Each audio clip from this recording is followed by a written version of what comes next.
Howdy team, I'm Rab the Rover. This is my 2021 Ford Ranger, and as you can see I've got a Lone Peak camper on the back, so I'd like to run you guys through it.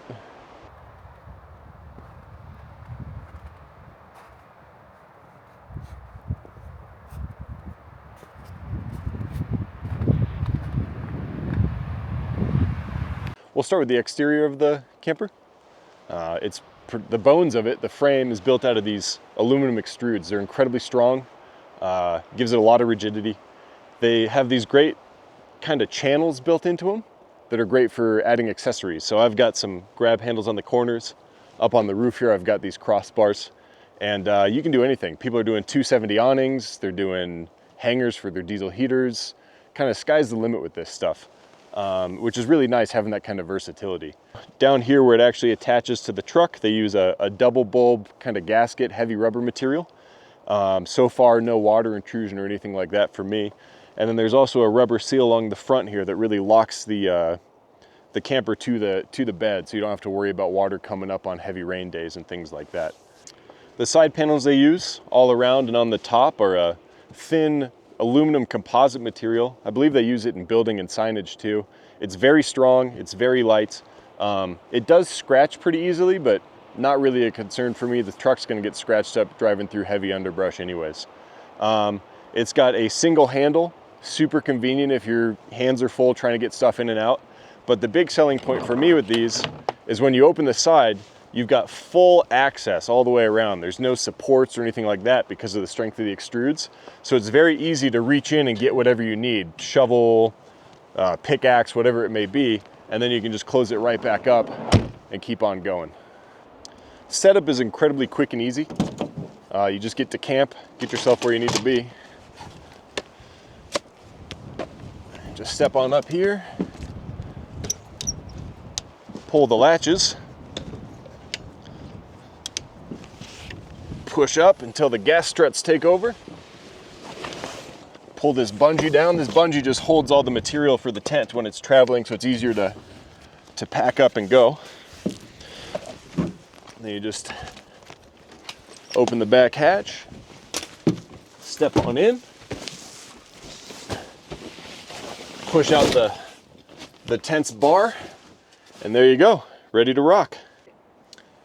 The interior is pretty spacious and comfortable, but it's pretty hard to show you when you're on that tripod. So I'm going to grab the camera and kind of walk you all through it. We'll start with the bed platform. It's approximately the size of a full mattress, 4-inch thick of foam, very comfortable, probably the most comfortable thing I've slept on camping ever. You can see I've got 2 sleeping bags, pillow, and a blanket. This all can stay up here when I close the camper. There's no pressure on the roof or anything like that. It fits us both comfortably. I'm 6'3", my toes don't touch the end, my head's not hanging off the back. It's a great place to spend a night. Another big thing about the bed platform, and one of the big selling points for me on these campers, is the platform itself is actually on gas struts. So you can push it up out of your way, and you now have full stand-up access all the way up to the cab. It gives you a lot more living space. If you've got friends hanging out in here, if you're changing to get ready to go skiing, you need to stand up, work on your boots, things like that. It really gives you a lot of versatility and comfort. Below the bed platform, you've got this kind of sub-floor, if you will. It's what goes up over the cab, and you can actually use it as kind of a prep space, whether you're getting food ready, laying gear out, stuff like that. You can see in the back there, that's where my solar comes in from the roof, and I can route it into the camper. Keep some spare reflectix in here for the windows.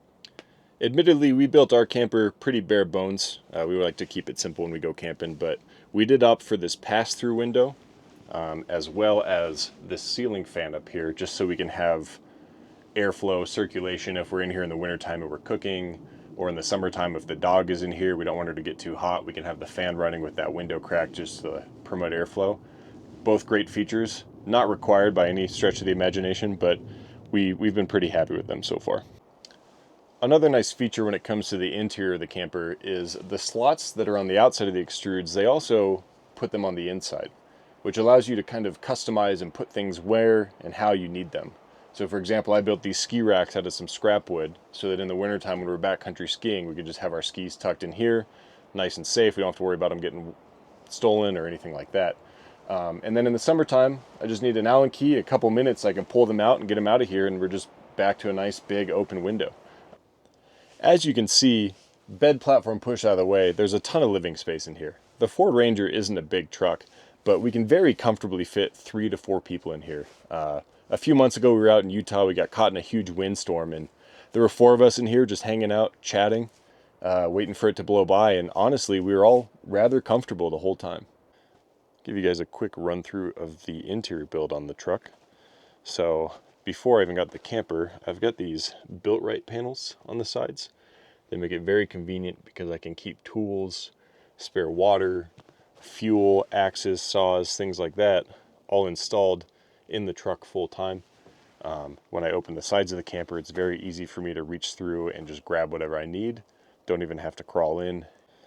As far as the box and the platform are concerned, I basically just took a sheet of plywood, cut it down the middle, and then did half and half. I did that so I can pull it out by myself. Takes about 15 minutes to completely remove these boxes and just go full on truck bed again if I need to be using my truck for truck stuff. I've simply just got them bolted together along their length with some brackets, and then I've got the rug and the foam on this side to keep my feet comfortable and warm in the winter, and then my actual storage boxes on this side. Up here is a folding table. I'll show you that, guys, in a second. And then over here is a ski rack I built. Super convenient for the winter time. We can just have everything inside of the thing nice and warm while the diesel heater's blowing. The storage boxes are actually 2 separate boxes just bolted down really close to each other. I can pull one out or the other out if I need to for modularity's sake, but I mostly did it so I can get this thing disassembled on my own quickly in a pinch. The front box is designed a little bit interesting. You can access it from the side here and just open it up. You've got full access to your kitchen, so you can see the camping stove down there. And then in this little tote right here, we've just kind of got anything and everything you could possibly need for prepping meals. But you can also open this same box from the top. And we did that so in the wintertime, you can still access everything without having to crawl out in the cold when the wind's blowing and things like that. Back compartment on this front box, and this is where we keep the propane, pots and pans, things like that for the kitchen. The back box is where we keep all of our outdoor gear. Got a spare pillow. This is just kind of extra clothes, things like that in case we're in a pinch. But you can see we got chairs, table, tarp, first aid, kind of everything you could possibly need when out and camping. It's always in the truck, easy to grab and right where we need it. And the front box of this back cubby is actually where we keep our power supply. We don't have it in here right now because it's the dead of winter and we don't like to just leave it out in the truck. But we'll put our EcoFlow in here and we can run cables through that hole in the back there and charge anything and everything we need, run the diesel heater, all sorts of stuff. On the back here, we've got this Dakine storage system. Just got a lot of little bags and pockets and things like that. It's great for us to just keep our personal belongings in once we're settled in for the night. We just drape it over the front window here just so you got a little bit of privacy. And when you're done, you just flip it up and get moving, and it's out of the way. The other thing we built for here, in the wintertime, it's cold, it's snowing, you're getting into your kitchen here because you can't get out. We also built this folding table. It's very simple. Just kind of pop it up and out, lock it in, and you've got a nice, super comfortable cooking platform to keep a stove on and just kind of make everything happen while you're hiding from the elements. Breakdown is pretty much just as easy as setup. You basically just need to pull a couple of knobs on the inside here, and those will release the bar that supports the tent. After that, you just slide on out. Come on up here. This bungee cord kind of just helps pull all the tent material in as you close it. Got this nice strap right here. Pull down on that until you can grab the top. As you bring it down, you just tuck the tent material in.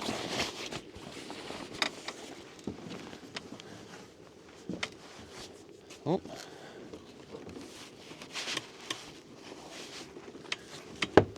Buckle the lid.